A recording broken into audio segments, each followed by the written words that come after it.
Black holes are a mystery in science.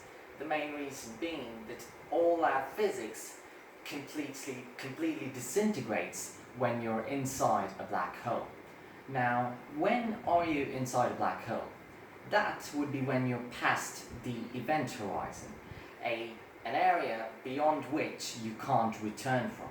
Even light can't escape from the area beyond the event horizon of a black hole.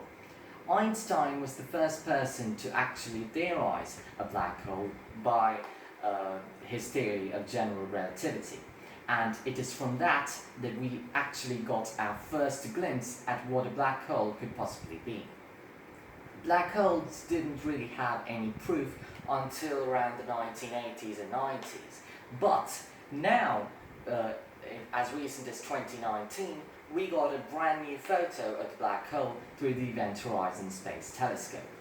This space telescope was a collaboration among many countries and many telescopes all around the globe, and even though the goal was to actually photograph our own black hole, the nearest one, which is 26,000 light years away at the center of our galaxy, we actually photographed a black hole which was way beyond how the nearest black hole to ours is.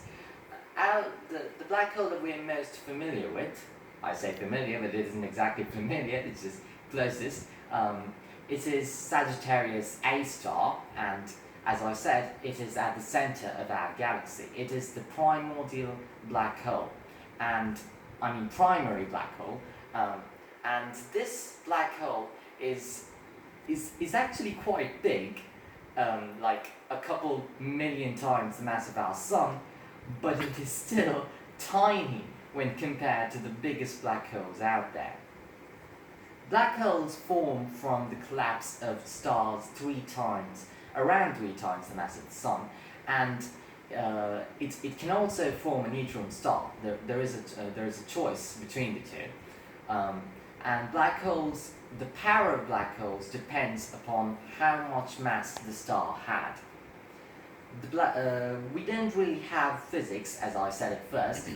We don't have the physics that we need, the necessary physics to calculate or theorize what happens beyond the event horizon.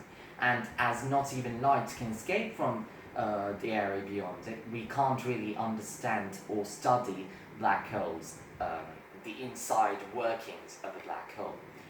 But the best we can do is theorize with general relativity. It is the best theory we have. So, according to it, there is a singularity, a point of infinite density and infinitely small width, which is mathematically possible, but physically, realistically speaking, that is most certainly not possible. It is the best we've got so far, and then we have theories about a donut-shaped ring being what the singularity is, where we can finally achieve time travel, but it isn't exactly proven.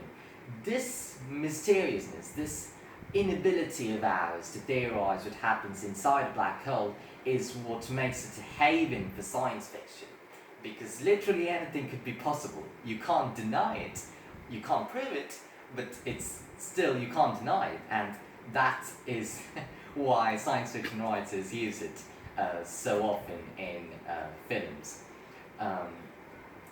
This mystery is most likely to last for a long time, and our best efforts are not likely to succeed.